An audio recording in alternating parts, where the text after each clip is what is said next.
மருமகள் serial today episode என்ன மாதிரியான ட்விஸ்ட் ஆக்க போகுதுன்னு பார்க்கலாம். எல்லாரும் சேர்ந்து நல்லா சாப்பிட்டுட்டு ரொம்பவே ஹாப்பியாக இருக்காங்க.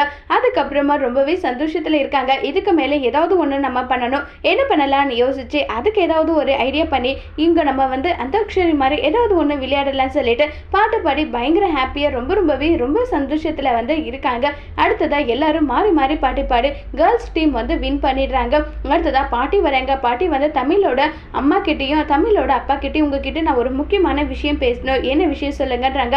என்னுடைய ராஜாங்கத்தோட பொண்ணு கூட தப்பு பண்ணாதான் ஓடி போய் கல்யாணம் பண்ணிக்கிட்டா, ஆனால் குழந்தை பெற்று கொடுத்ததும் ரொம்பவே சந்தோஷமா அவங்கள ஏற்றுக்கிட்டாங்களா. அதே மாதிரி தான் தமிழும் உங்கள் குடும்பமும் சேர்ந்து பண்ணது ரொம்ப பெரிய தப்பு தான். ஆனால் அதை மன்னிக்கிறதுக்காக தமிழ் வயிற்றுல வளர குழந்தை தான் அது நல்லபடியாக வந்துடுச்சுன்னா அதுக்கப்புறம் எந்த பிரச்சனையும் இருக்காதுன்னு அவளை ஆம்பளை பிள்ளைய நல்ல பிள்ளைய பெற்று கொடுக்க சொல்லுங்க, நல்லா சொல்லி கேட்குறாங்க. இதை கேட்டதுமே தமிழோட அப்பாவும் அம்மாவும் நம்ம இப்படி ஒரு பொய்யை சொல்லி வச்சிருக்கோம், இந்த விஷயம் மட்டும் தெரிஞ்சா என்ன நடக்க போகுதோ தெரியல, அதெல்லாம் நினைக்கும் போது மனசுக்கு ரொம்பவே கஷ்டமா ஒரு மாதிரி இருக்கனால சொல்லி ரொம்பவே பயங்கரமா ஃபீல் பண்ணிட்டும் இருக்காங்க. இதுக்கு மேல என்ன பண்ண போறோம் ஒண்ணுமே புரியலையே, இந்த விஷயத்தை இதுக்கு மேலே மறைச்சு வைக்கிறதுல எந்த பிரயோஜனமும் கிடையாது, நம்ம தமிழுக்கு கால் பண்ணி தமிழ்கிட்ட இந்த விஷயத்தை பத்தி சொல்லி ஆகணும்னு சொல்லி முடிவு பண்றாங்க. அதோட இந்த எபிசோட முடிச்சிருக்காங்க.